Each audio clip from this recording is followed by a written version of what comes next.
Ladies and gentlemen, the Governor of Louisiana, the Honorable John Bell Edwards.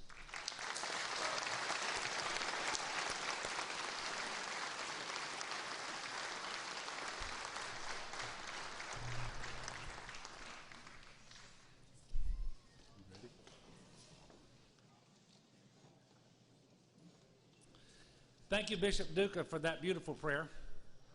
All too often, our world is filled with unrest.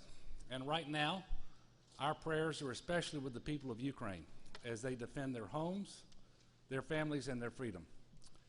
And today, we are happy to be joined by Eddie Hayes, who is the Honorary Consul of Ukraine. He represents the economic and cultural interests of the country here in Louisiana. And I asked him to be here today in hopes that he will relay our unified support to his colleagues in Ukraine. Eddie, would you please stand and be recognized?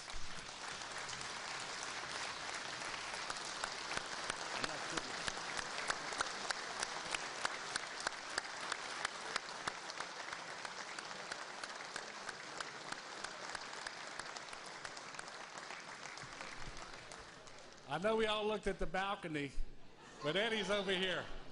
Eddie, thank you very much for being here.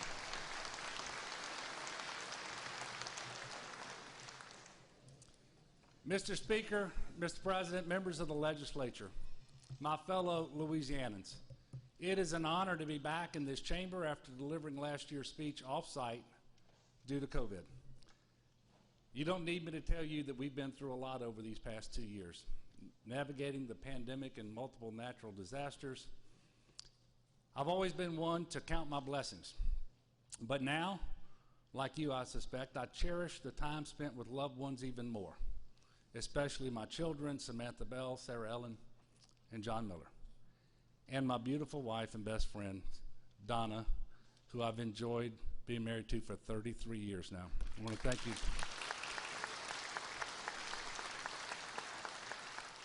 Like me, I know that many of you sacrificed seeing loved ones in order to keep them safe. And unfortunately, we've all lost people dear to us because of COVID-19.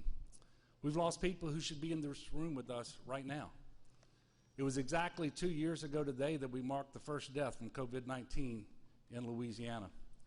Since then, over 16,800 Louisianans have died. More than 1.2 million cases have been confirmed. But a lot has changed. We have safe and effective vaccines that are saving countless lives. We have better therapeutic treatments. High-quality masks are now practical options for families. And cases and hospitalizations have been steadily dropping since we emerged from the Omicron-fueled surge this winter. Parades rolled again this Mardi Gras. And that is certainly a Louisiana breeze of hope. On March 11, 2020, I signed a public health emergency for COVID-19. And while it changed over time to reflect the ebb and flow of the pandemic, it has remained in effect since then. This Wednesday, 2 days from now, the order expires. And after 24 months, I will not be renewing it.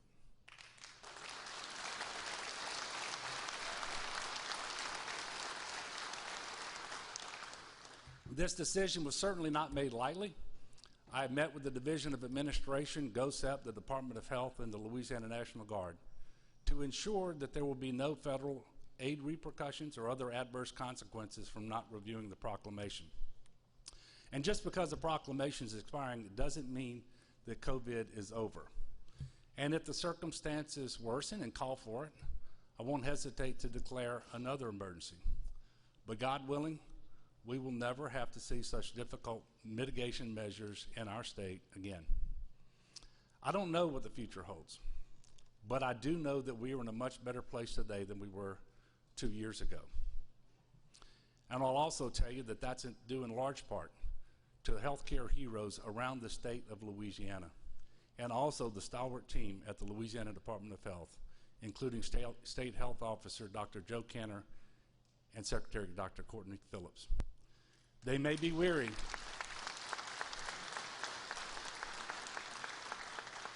They may be weary, but they never wavered in their efforts to save lives. I will also tell you that we are in a much better place today than we were 6 years ago. At my first State of the State, I just inherited a $1 billion budget deficit to close out that fiscal year and a $2 billion deficit for the year that started July 1st, 2016. Today, as I stand here before you, we have hundreds of millions in surplus, even more in current year excess, and billions in federal funding through the American Rescue Plan and the Infrastructure Investment and Jobs Act. It all adds up to a historic opportunity to transform our state through pivotal investments in every level of education, infrastructure projects that for decades have been pipe dreams, long overdue pay raises for some of our most dedicated workers, and combating the effects of climate change. It all adds up to a once-in-a-generation opportunity to shape our future, and we must take advantage of it. It's not an exaggeration to say that the choices that will be made this session over these next 3 months will have a lasting legacy for the state. We have to get this right. Shaping the future always begins with education. So the budget I have proposed includes $31.7 million for faculty pay raises in higher education, $10.5 million for the MJ Foster Promise Program Fund created by President Cortez just last year, $97.2 million for higher education, and that includes $5 million for Title IX offices across the state, $15 million increase in GO grants, and $25 million into the Higher Education Initiatives Fund. And for early childhood education, an additional investment of $43.4 million, including more than $17 million for the LA4 Early Childhood Program, and $148.4 million for teacher and support staff pay raises, which is at least a $1,500 raise for teachers and $750 for support staff.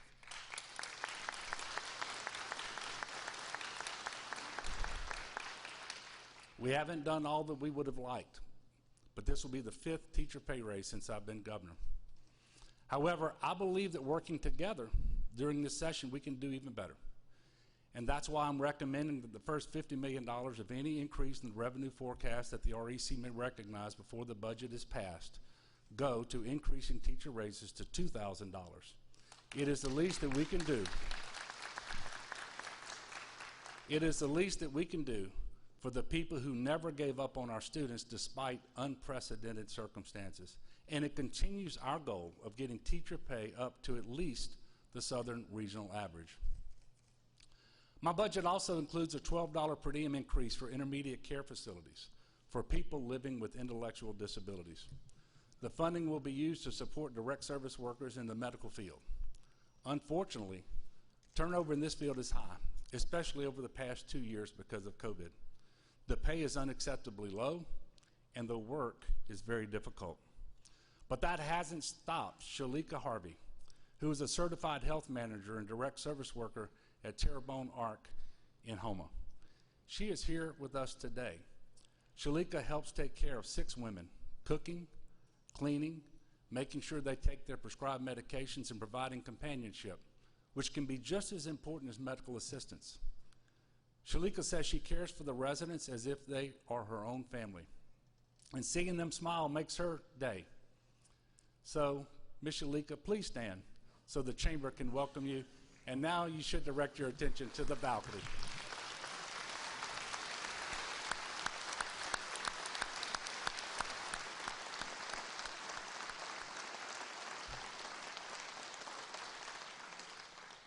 There are many other direct support workers like Shalika who understand how important their jobs are, and they want to stay in those jobs.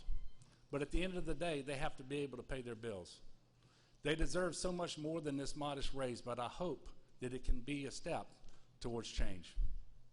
We are also including a $100 per month supplemental pay increase for eligible first responders, which includes law enforcement officers and firefighters. Here in Louisiana, we need to put an end to this talk about defunding the police.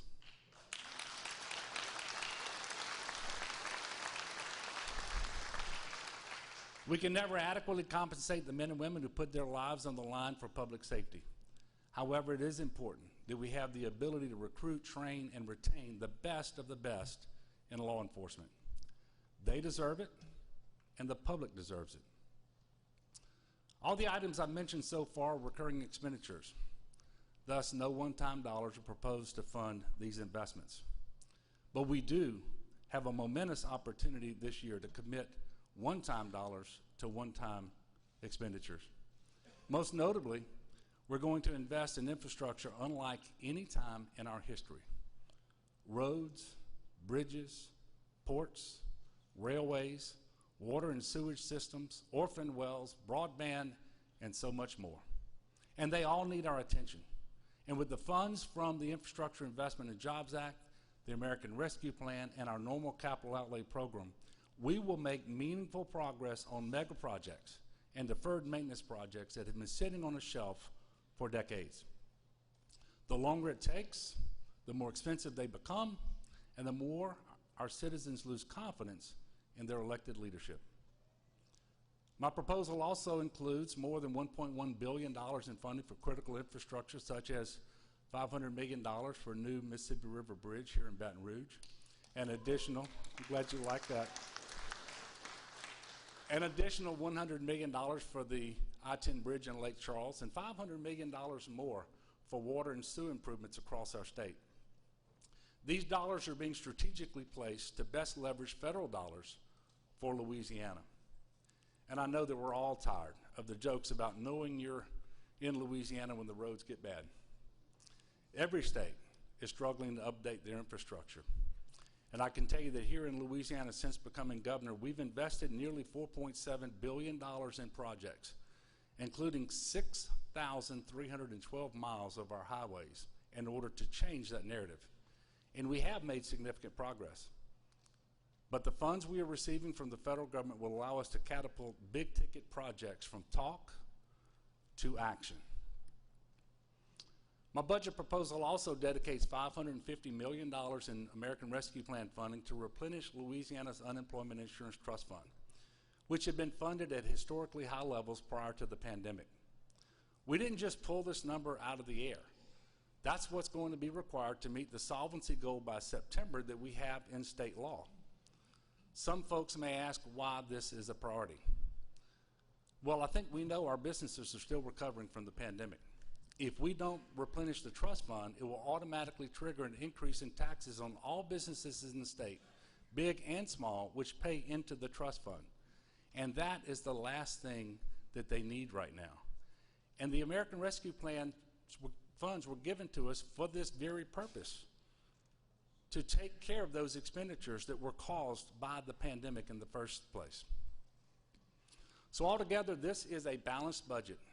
It is responsible, transformational, and it continues my administration's practice of using only one-time dollars for one-time expenditures.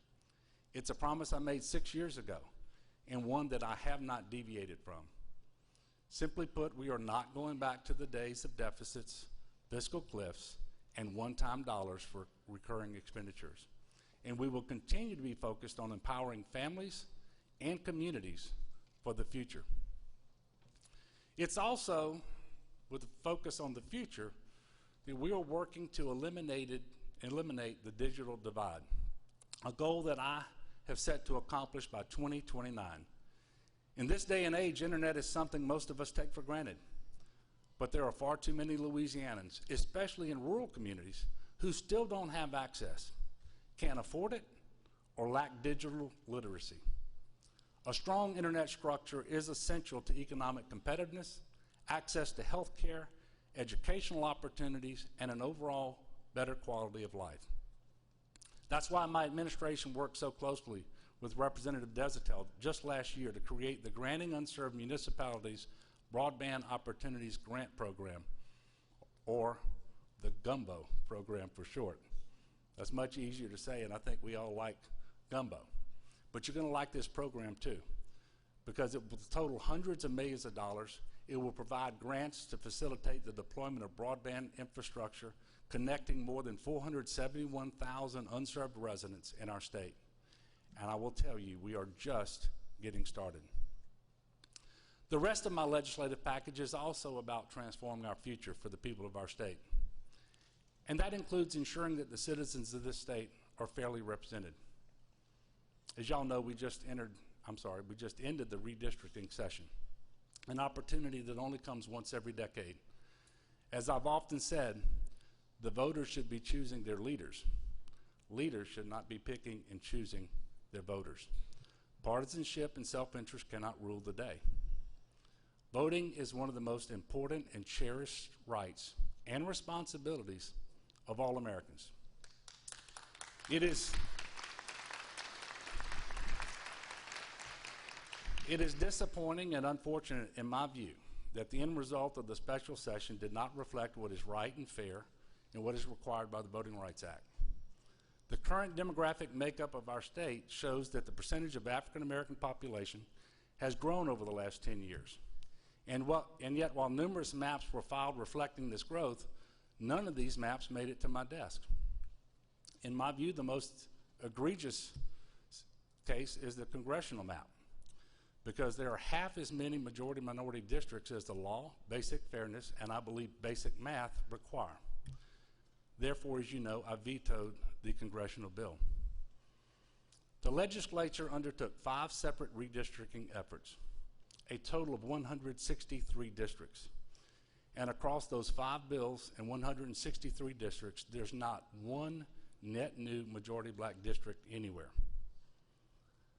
The African American voting age population in the state is 31.2%, basically a third of our population. And it's likely more because, according to a recent report from the U.S. Census Bureau, the black population was undercounted.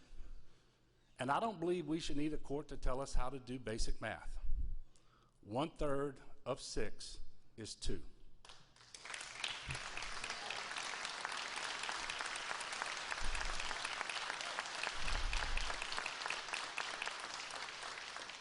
Our children are watching us. In fact, many took part in the process to make their voices heard, pleading that the right thing be done. We must think beyond ourselves and focus on their future, the future of our state, and the place they want to continue to call home. Having personally witnessed the redistricting process twice now, I can say that the process isn't working. That's why I'm supporting legislation to establish an independent redistricting commission to support the legislature in reapportionment for future redistricting. 18 other states have some type of commission, and I really believe we should be the 19th. And now, if you don't agree with me, if you think the current process is sufficient, then I invite you to prove me wrong. Pass a map this session that accurately reflects the current demographic makeup of our state for Congress. I mentioned earlier the proposed increase for supplemental pay for law enforcement officers, something that I believe is important to attract and retain the people who are keeping us safe. But an important part of that effort needs to be ensuring that those officers can be true partners with our communities and have the trust of the public. And let me be clear, the overwhelming majority of our law enforcement officers are professionals, and they are excellent public servants who work hard every day to protect and serve. But we know that we need to do more to hold the very few officers who violate that trust accountable. I intend to support several bills in this session that will do just that, including a package bill that would clarify the criminal law of malfeasance in office to apply to violations of constitutional civil rights, and to provide for revocation of post-certification if an officer is found to have committed such an offense. And I know these discussions will be difficult, but I also know they are absolutely necessary. Another system that is broken is the way our citizens are treated in the aftermath of a natural disaster, which unfortunately here in Louisiana happens way too often. The federal government still hasn't allocated sufficient funds for Louisiana to recover from Hurricanes Laura, Delta, and Ida. And remember, 2 of those hurricanes were in 2020. And while I probably shouldn't say this because I know Mama's watching, it's a damn shame that they haven't. When I talk to people in D.C., they tell me that more aid is coming, and I believe it will. But I don't blame folks for feeling like they've been left behind. Let's be clear, though. It's not just a federal problem. Recent disasters have exposed the unacceptable ways our neighbors are being taken advantage of when they are at their most vulnerable. Suffering damage due to a natural disaster is life-altering, And yet, there are landlords who have used it as an opportunity for a cash grab.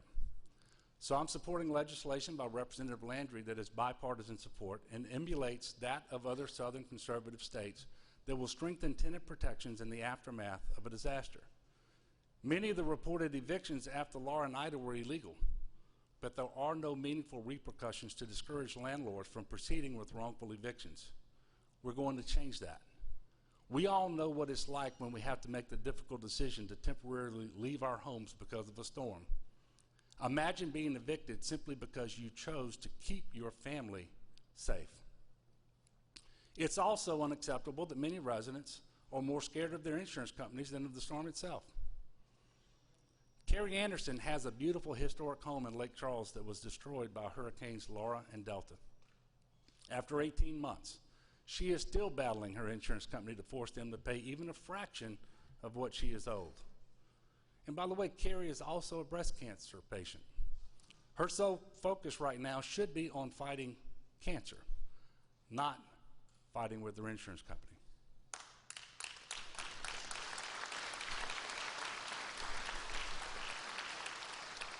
In Southeast Louisiana, Peggy Honore, who teaches at LSU School of Public Health, had 5 insurance adjusters in just the first 12 weeks after Ida destroyed her home in Destrehan. How is that even remotely possible or acceptable? Unfortunately, Carrie and Peggy are far from the only ones left in insurance purgatory. There are thousands of other families across South Louisiana and business owners as well who have been left in the lurch. Pat's of Henderson is an iconic seafood restaurant that opened its doors in Lake Charles in 1977. I can tell you from personal experience, the food there is exceptional. The day after Hurricane Laura made landfall, owner Nick Priu hired a contractor so that he could get the restaurant back up and running as soon as possible. Instead, he struggled with his insurance company until November of last year. Had his payments been made on time, the restaurant would have reopened by the end of 2020. Instead, it's slated to reopen this June, close to 2 years after the storm. And I can't wait to go back and eat there again when it does open. Vineyard Christian Fellowship Church of Lake Charles has a similar story. Co-pastor George Rodriguez wasn't able to get the insurance benefits the church was entitled to until last summer. In the meantime, worship service was held in their outdoor pavilion in the sweltering Louisiana heat. The church's facilities still aren't back to 100%. These stories have happened too often to too many people all across South Louisiana. So Carrie, Peggy, Nick, Pastor George, on behalf of all similarly situated Louisianans, would you please stand and be recognized?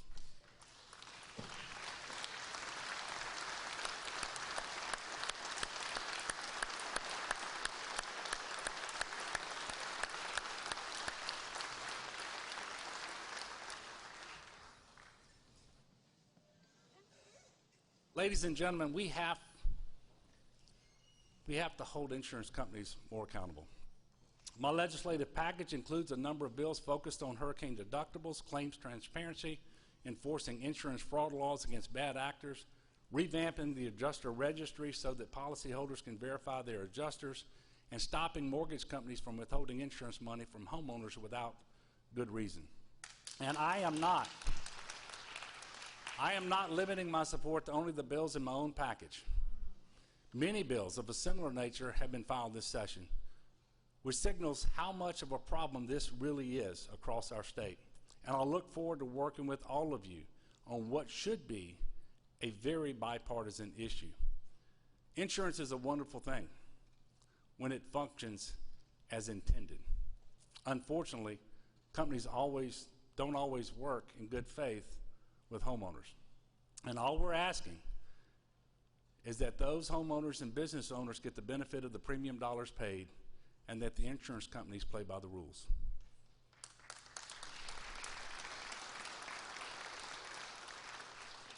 We're all having to adapt to a changing environment, one where storms are getting stronger and more frequent. We don't get to dictate when the next storm hits or how bad it's going to be. but we can work to mitigate the impacts of climate change. That's why I established the Climate Initiatives Task Force and set a goal of reaching net zero by 2050. This task force, which includes scientists, academics, industry leaders, and environmentalists, has adopted a statewide climate action plan. What makes our plan special and the most attainable, in my opinion, is that instead of working against oil and gas companies, we're working with them. In this state, that will look like offshore oil platforms and wind turbines side by side. In fact, many oil companies have already pledged to reach similar net zero goals. Additionally, combating climate change is just as much about economic development as it is about anything else. Some of our biggest economic development projects recently have been with companies focused on clean energy. Growing Fuels here in Baton Rouge is planning $9.2 billion renewable fuel investment at the port. Air Products plans to build a $4.5 billion blue hydrogen facility in Ascension Parish. There's a $1.1 billion expansion of a green diesel plant in Norco in St. Charles Parish. And the Shell Convent refinery, too, may get a second life making low-carbon fuels. And in North Louisiana, in Caldwell Parish, we announced plans for Louisiana Green Fuels, a $700 million renewable diesel refinery. And these are just a few. And just these projects alone add up to more than 1,000 permanent jobs and many thousands of construction jobs. If you think that clean energy doesn't equal jobs, you just couldn't be more wrong. Just 2 weeks ago, the first offshore wind lease sale in New York brought in more than $4.3 billion. That's billion with a B. It's estimated that those wind leases will power millions of homes. We're scheduled to have the first ever wind lease sale in the Gulf Coast early next year. And as we can see from legislation filed by Representatives Zerang and Orgeron, there's strong interest in wind energy development here in Louisiana on both sides of the aisle. There's also strong interest in wind energy development in Louisiana waters from stakeholders, our state waters. So this is the future that I've been talking about. We have to harness it. And we can either get on board or we can get left behind. Ultimately, our motivation for advancing clean energy should be preserving the land we are so very blessed to call home, and also so that we can make sure that Louisiana will not be washed away. Finally, I can't leave this podium without yet again making a plea for you to do the right thing and raise the minimum wage and reduce the gender pay gap. There is not...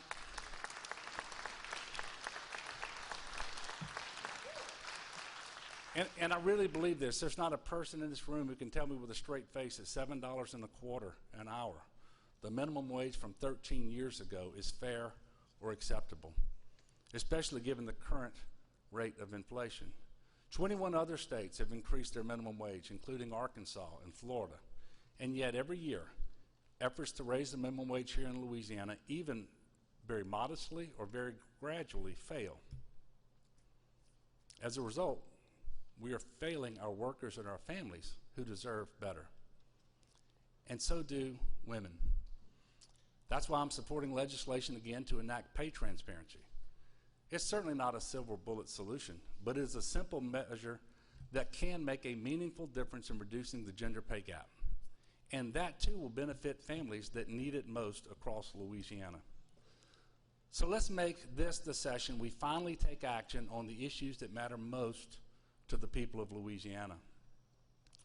Some of the bills that are being brought up this session, they really don't do anything to make lives better. They don't continue to move us forward. They do, however, serve to divide us. And frankly, some are reminiscent of a dark past that we should have learned from and not relive. You know the old saying, if these walls could talk. Well, these walls do talk. History remembers what happens in this building. And the issues we spend the most time on signal to the public what we value the most. So I ask simply, what do you value most? And perhaps more importantly, who do you value most? As I think all of you know, my faith is very important to me. It is the foundation that guides me as I strive every day to be a better leader and a better person. I was fortunate enough when I was growing up to have the hardest catechism teacher there was, my mom. And those lessons have stayed with me. And as I contemplate the work that I want us to accomplish together in the last 2 years of this term, I am drawn to Christ's Sermon on the Mount and to the Beatitudes. You all know them. Here are just a few of my favorites. Blessed are the poor in spirit, for theirs is the kingdom of heaven. Blessed are those who mourn, for they shall be comforted. Blessed are the meek, for they shall inherit the earth. Blessed are the merciful, for they shall obtain mercy. Blessed are the pure in heart, for they shall see God.